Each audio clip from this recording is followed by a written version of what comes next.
back to my channel, your online teacher. നമ്മൾ ഇന്ന് നോക്കാൻ വേണ്ടി പോകുന്നത് ബിസിനസ് സ്റ്റഡീസിൽ ഒരു മോസ്റ്റ് റിപ്പീറ്റഡ് 8 മാർക്സിൻ്റെ ക്വസ്റ്റ്യൻ ആണ്. നമ്മുടെ ഫൈനാൻഷ്യൽ മാനേജ്മെൻറ്റിൽ നിന്നുള്ള ക്വസ്റ്റ്യൻ ആണ്. നിങ്ങൾക്ക് ഒത്തിരി ബുദ്ധിമുട്ടെന്ന് തോന്നിയേക്കാം പഠിക്കുന്ന സമയത്ത്, പക്ഷേ അത് സ്ഥിരമായിട്ട് ചോദിക്കുന്ന ഒരു ചോദ്യമാണ്. അതാണ് മിസ് ഇന്ന് നിങ്ങളെ പഠിപ്പിക്കാൻ പോകുന്നത്. നമ്മുടെ വാരിയർ ബാച്ച് സ്റ്റാർട്ട് ചെയ്തോട്ടോ. ആർക്കെങ്കിലും ഇനി ജോയിൻ ചെയ്യാൻ താല്പര്യമുണ്ടെങ്കിൽ എത്രയും പെട്ടെന്ന് ജോയിൻ ചെയ്തോളാം. അവിടെ നിങ്ങൾക്ക് അടിപൊളിയായിട്ട് അക്കൗണ്ടൻസി, എക്കണോമിക്സ്, ബിസിനസ്, ഇംഗ്ലീഷ് പഠിക്കാൻ സാധിക്കും. ഓക്കെ, സോ ക്യാപിറ്റൽ സ്ട്രക്ചർ എന്താണ്, അതിനെ എഫക്റ്റ് ചെയ്യുന്ന ഫാക്ടേഴ്സ് എന്താണെന്നുള്ളത് ഒരു ഷുവർ 8 മാർക്ക് ക്വസ്റ്റ്യൻ ആണ്. അത് എങ്ങനെ എളുപ്പത്തിൽ പഠിക്കാം എന്നുള്ളത് നോക്കാം. ക്യാപിറ്റൽ സ്ട്രക്ചർ എന്ന് പറഞ്ഞാൽ ഒരു കമ്പനിക്ക് വേണ്ട, ഒരു ഫേമിന് അല്ലെങ്കിൽ ഒരു കമ്പനിക്ക് വേണ്ട ക്യാപിറ്റൽ 10 ലക്ഷം രൂപയാണെന്ന് വിചാരിക്കാം. ഈ പണം അവർക്ക് എവിടെന്നെങ്കിലും ഉണ്ടാക്കണം. അത് എവിടെ നിന്നൊക്കെ കിട്ടും, എങ്ങനെയൊക്കെ നമുക്ക് ഒപ്പിക്കാൻ പറ്റും എന്നതാണ് ക്യാപിറ്റൽ സ്ട്രക്ചർ. അപ്പോൾ 10 ലക്ഷത്തിൽ 5 ലക്ഷം രൂപ ലോൺ എടുത്തു, 3 ലക്ഷം രൂപ ഷെയർസ് ഇഷ്യൂ ചെയ്തെടുത്തു, 2 ലക്ഷം രൂപ ഡിബഞ്ചേഴ്സ് ഇഷ്യൂ ചെയ്തെടുത്തു. അപ്പോൾ തന്നെ 10 ലക്ഷം ആയല്ലോ.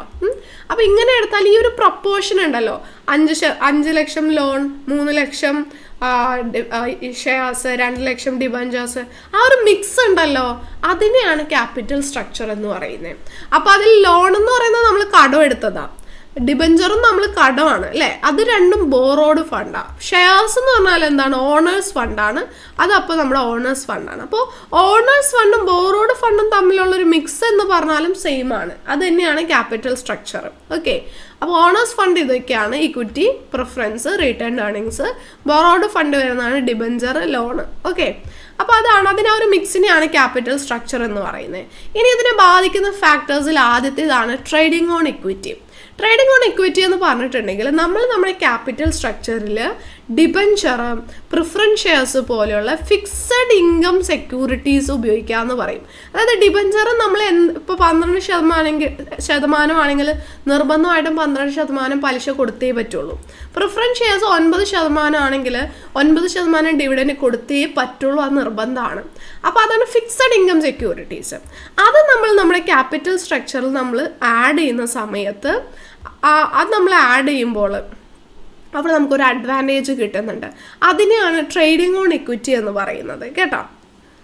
അപ്പോൾ ആ ട്രേഡിംഗ് ഓൺ ഇക്വിറ്റി എന്ന് പറയുന്നത് നമ്മുടെ ക്യാപിറ്റൽ സ്ട്രക്ചറിനെ അഫക്റ്റ് ചെയ്യും. ബോറോഡ് ഫണ്ട് ആകുമ്പോൾ അതിൽ കമ്പനി ഫിക്സഡ് ആയിട്ടുള്ളത് എന്താ ആവശ്യമുണ്ട്, ഫിക്സഡ് ആയിട്ടുള്ള ഇതേപോലുള്ള റേറ്റ് ഓഫ് ഇൻട്രസ്റ്റും ഡിവിഡൻറ്റും കൊടുക്കേണ്ടതായിട്ടുണ്ട്. അപ്പോൾ അങ്ങനെ നമ്മൾ ഈ കൊടുക്കേണ്ട റേറ്റ് കുറവാണെങ്കിൽ ഷെയർ ഹോൾഡേഴ്സിന് എന്ത് കിട്ടും, കൂടുതൽ പ്രോഫിറ്റ്സ് കിട്ടും. കാരണം ഫിക്സഡ് ഇൻകം സെക്യൂരിറ്റീസിൽ കുറച്ച് കൊടുത്താൽ മതി, ബാക്കിയൊക്കെ ഈ ഒരു ഷെയർസ്, ഇക്വിറ്റി ഷെയർസിൻ്റെ ഓണേഴ്സിന് കിട്ടും. അപ്പോൾ അതാണ് ട്രേഡിംഗ് ഓൺ ഇക്വിറ്റി പറയുന്നത്. പിന്നെ ക്യാഷ് ഫ്ലോ പൊസിഷൻ, നമ്മളിപ്പോൾ കുറേ ലോൺ എടുക്കുന്നുണ്ട്, കുറേ ഡിബഞ്ചറൊക്കെ എടുക്കുന്നുണ്ട്. അപ്പോൾ ഇതൊക്കെ എടുത്തു കഴിഞ്ഞാൽ ഇതിലൊക്കെ നമ്മൾ ഇൻട്രസ്റ്റ് അടയ്ക്കണം. ഈ ഇൻട്രസ്റ്റ് എല്ലാ തവണയും അടയ്ക്കാനുള്ള ക്യാഷ് ഫ്ലോ പൊസിഷൻ നമുക്ക് ഉണ്ടോ, നമുക്കതിനുള്ള വരുമാനം ഉണ്ടോ എന്ന് നമ്മൾ നോക്കണം. പിന്നെ നോക്കുന്നതാണ് interest coverage ratio. Interest coverage ratio എന്ന് പറയുന്നത്, ഇപ്പോൾ നമുക്ക് അടയ്ക്കാനുള്ള ഇൻട്രസ്റ്റ് എന്ന് പറയുന്നത് 20,000 രൂപയാണെന്ന് വിചാരിക്കുക. നമ്മുടെ ഏർണിങ്സ് 60,000 രൂപയാണെന്ന് വിചാരിക്കുക. അപ്പോൾ 60,000 ഡിവൈഡ് ബൈ 20,000 ചെയ്താൽ ഒരു 3 ടൈംസ് അല്ലേ, 3 ടൈംസ് നമുക്ക് ഇൻട്രസ്റ്റ് അടയ്ക്കാനുള്ള ഒരു പണം നമുക്ക് ഏർണിങ്സ് ആയിട്ട് എപ്പോഴും ഉണ്ട്. എബിറ്റ് എന്ന് അതിനെ പറയും, എബിറ്റ് ഉണ്ട്, earnings before interest and tax നമുക്ക് ഉണ്ട്. 3 ടൈംസ് അടയ്ക്കാനുള്ളതുണ്ട്.